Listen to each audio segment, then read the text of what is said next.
G'day mates, if you guys have checked the leaderboard after day one, you might be confused as to why Kami and Seti are in 20th, you have Scented and Cold in 39th, we have some of the biggest teams in the world struggling after day one, and I want to talk about what went wrong and what changed, because this could be one of the biggest upset FNCSs we've ever seen. We've got some big teams at the top, we have Peterbot and Byler, Boogamiro, Clicks and Dukes are up there, Tasted and Chapix going crazy while still contested. There's a lot to talk about, let's just jump into it.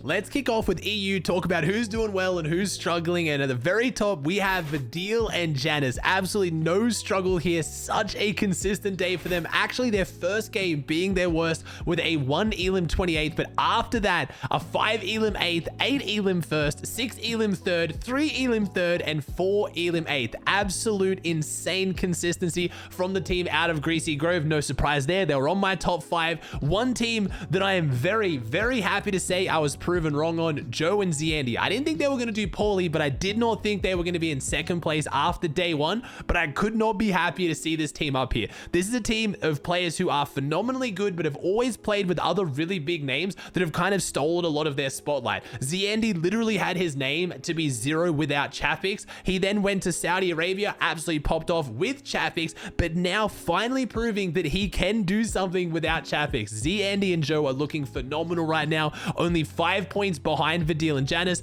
Then we have absolutely no surprise Mustache and Malabuka, but if you looked at the start of the tournament, you might actually be surprised because they started off really rough. They got a 3 Elim 19th, not too bad, 7 Elim 10th, that's good, but then a 0 Elim 28th, and these first 3 games all had the same issue. Their mid-game surge just wasn't there, and I just knew if Malabuka and Mustache are going down to surge, if you were a team that was dropping near them, you better watch out. They are gonna start keying, they're gonna play aggressive, they're gonna get their surge, and that's what they did. Game 3, they keyed none other than Kami and Seti, wiped them early, and from there, their last 3 games were insane. A 4 Elim 5th, and then a 7 Elim 1st, and a 7 Elim 1st. I called that this team was going to get 3 wins with double digits. Unfortunately, I was a little bit overexcited with the Elims, but they've already got 2 wins in the first 6 games today, 2 of them being in the last 2 games. It's the Malabuka Mustache Classic. They're down the leaderboard, they focus up, they pop off, and they dominate. Then we had Pink and Anas playing insanely well out of Joneses. They actually started to fall off a little bit towards the tail end. They didn't do poorly, but after 2 third places in a row, it took a 13th, a 16th, and a 15th,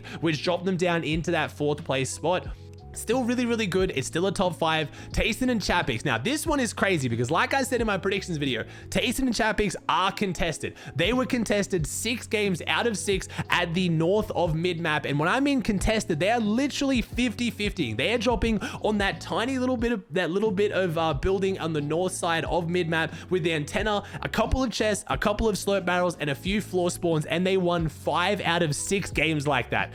Absolutely ridiculous. Then we had Queasy and Vino, again, no surprise, another team inside my top 5. Unfortunately, they were very firmly in first place because they had a 4th, 9th, 8th, and 4th place, but they then went down 33rd and 34th after getting in 2 mid-game engagements against Clown and Refsguard, which really surprised me, and Clown and Refsguard had the better of them 2 games in a row. So Vino and Queasy are coming into day 2 mad, and if they get back to their original consistency, there is a very good chance we could see a comeback from 6th to 1st place. That is pretty tough to do, especially when you think that they're almost 60 points down the leaderboard, but with that consistency they had in the first 4 games, I completely believe they can do it if they just avoid that one mid-game fight that cost them so many points.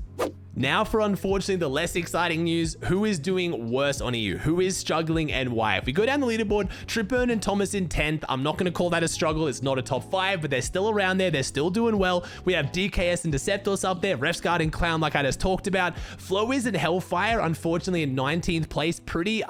I'm a bit confused about this one. First 2 games, 6 Elim 9th, 6 Elim 1st, looking great. Then a 37th, 32nd, 42nd, and 39th. So whatever changed in those last 4 games, they need to fix back up because the first 2 games, they really had things under control. Now, probably one of the biggest upsets of FNCS today, Kami and Seti in 20th place. Now, I gave some miscomms yesterday in my prediction video. I was not aware Kami and Seti are being contested on the Kami split, and instead of fighting for the gas station, they're actually just giving up the gas station and trying to make the drop spot work without it. And unfortunately, as you can see, it's just not working. In that game 4, they did get keyed by Malabuka and Mustache Fash, like I said, that was their only really terrible game. Their other games have been okay, but they've only gotten 4 elims in the entire tournament in their first game. They didn't get a single elim in their last 5 games, and that is what's really, really costing this team. If anyone can figure it out, it's going to be Kami and Seti, but I don't know how many options they have. The best chance they have is just to drop the gas station, but it's going to be a nightmare fighting there. I don't really know how that's going to go for them. If we scroll down a little bit more, we do have Hen and Savage, and unfortunately, I hate being right about this one. I did predict that Hen and Savage probably wouldn't do too well just based on their performance this season.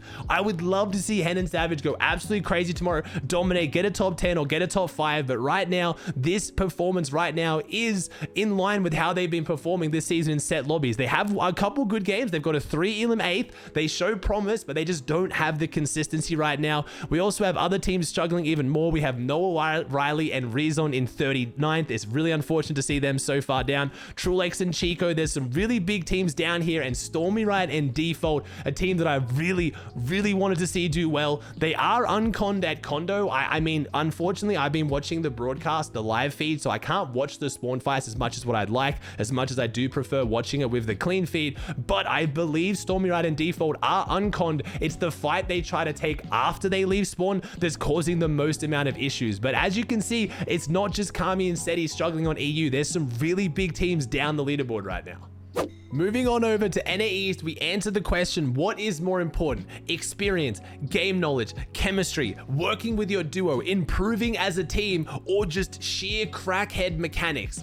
And apparently it's crackhead mechanics. Peterbot and Byla in first place on 182 points, 6 matches played, 1 win. They have a 3 elim 14th, 3 elim 4th, 8 elim 7th, 2 elim 33rd, so only 1 bad game, 2 elim 5th, and an 8 elim win to finish off the day. Peterbot and Byla are set to go back-to-back FNCS champions if they can hold on to this. I talked about in yesterday's video, if you haven't been following, Peterbot and Byla have split up as a duo, I think 3 or 4 times this season, each time going to Twitter to talk about how much they dislike each other, going in on each other, flaming, just really getting quite toxic. They appear to not like each other, but if they're winning FNCSs, this is a job at the end of the day. I have plenty of friends and family who work with people they don't like either, and I guess if they can focus up on the day and perform, it is what it is. Who am I to say they aren't a good duo then? Clearly, right now in NAE East, they are the best duo. Even after winning FNCS last season, almost no one predicted they would. Showing up and doing it 2 FNCSs in a row would be absolutely ridiculous.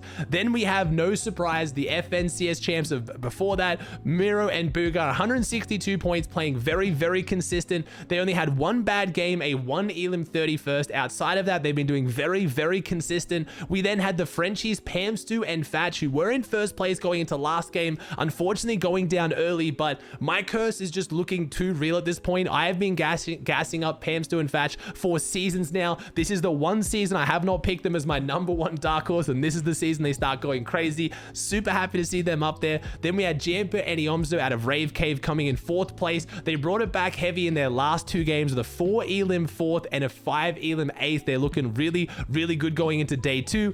Acorn and Edgy, no surprise there, 133 points, and then Dukes and Clicks in 6th. The team that, again, I could not be happy to be proven wrong about. A lot of it has come on the back of solo clutches from Clicks, and I'm worried to see how well they can replicate that today. Clicks had some of the most dominant, if not the most dominant solo performances I've seen so far today in FNCS, and if they have to rely on that again tomorrow in 6 games, it's going to be risky. If Clicks and Dukes can both make it endgame together, healthy, with their surge, with their loot, they are going to dominate. And it was 6th place right now. They are set to prove a lot of people, myself included, wrong if they keep up this consistency. Then we had Threats and Macwood in 7th. I think a team that very, very few people had on their radar. I always have said, no matter how far they are down the leaderboard, Macwood will get a win in almost every single set lobby tournament. This is the reboot round specialist. He knows how to win in stacked lobbies, and that's what they did. They got a double-digit 10 elim win today in their second last game, a 2 elim 6th, and then they also have a 5 elim 4th. So some really, really good games.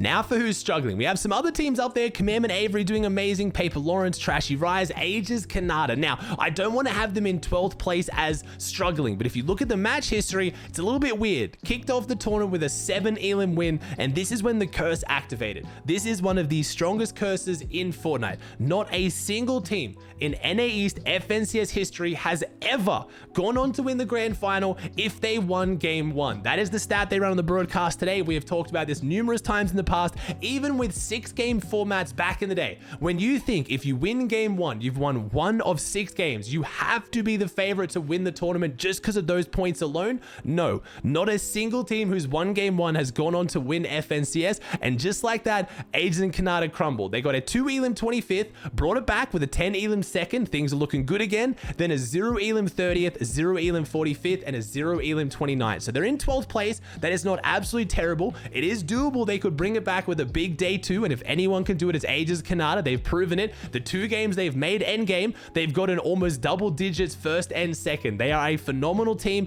and if you had to ask me what's going wrong, it's just mid-game fights. They just kind of get caught in the mid-game congestion. Something goes wrong, somebody keys, and they get stuck in a bad spot and they go down. Canada did post this clip on Twitter. I'll show it in the background right now. It is not too great. There were some server issues today. You've heard me talk about laggy servers enough in the past. I'm not going to go into too much detail, but when you have a death like that, it's going to tilt you, and that's a write-off game. That's one of your 6 games just gone, and there's not too much you can do about it. Going down the list, there are some other big teams. Kaz and Hufishy, I'm quite surprised to be seeing them struggle so far in 16th. I would expect them more in that top 10, top 8, especially with what's going on at mid-map. If you scroll all the way towards the bottom of the leaderboard, you're going to start to see a couple names you probably would not have expected to see here. We have Centered and Cold in 39th place. One of the absolute favorites to win this FNCS, and it's for a very good reason. They are contested.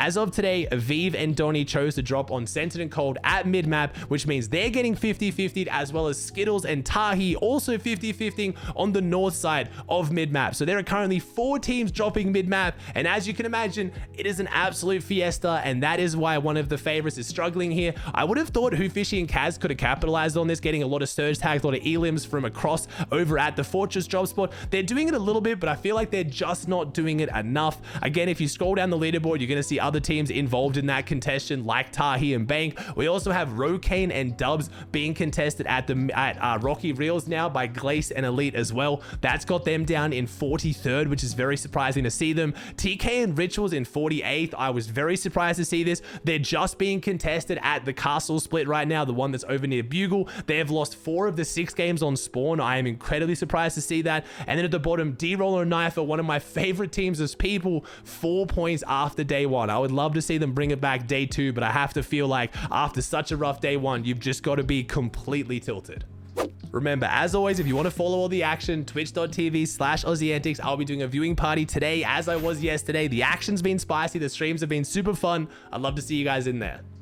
All right, guys, that does it for another video. I hope you enjoyed. If you did, please chuck a like on it. Subscribe to the channel if you haven't, and I'll see you in the next one.